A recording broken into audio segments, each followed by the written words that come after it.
Në objektin mrapa meje do të me hi krimet ekonomike sa ma shpejt që është e mundë. Një detyrim rreth 32 milion minimalisht në dëm të paras publike e maksimalisht ku me ditë sa mundet me shku kjo shifër.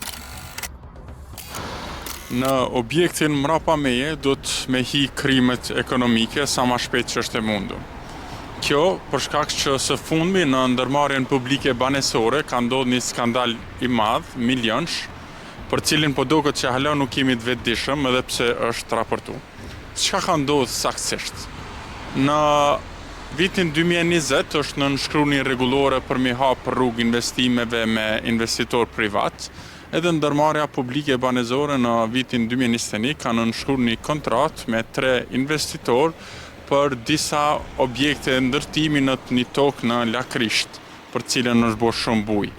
Po së fundmi, ju e keni pa prej edhe vetë reagimit të ndërmarrjes që janë bloku llogarit nga përmbaruesi privat, dhe kjo është më e pakta që ka mujtë më bo, ndërsa dami kontestimor, të cilin në mënyrë shumë të dyshimt bordi i ndërmarrjes publike banesore të Prishtinës e ka hup rastin besojon, në mënyrë të dyshimt është dami rreth 32 milion minimalisht, ndërsa maksimalisht nuk e di sa shkon sepse kamata prej 8% i ngarkohet ndërmarrjes derisa këta t'ja paguajnë damin e supozum të shkaktum investitorëve.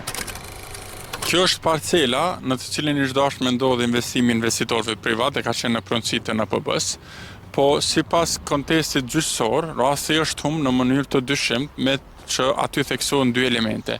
E para që NPB-ja për shkak të mosveprimit ka çu deri tek dami investitorëve, rreth 32 milion, dhe e dyta ky 32 milion që kur është bërë përmes ekspertizës financiare të palëve të dëmtuara, NPB-ja nuk e ka kontestuar këtë shifër.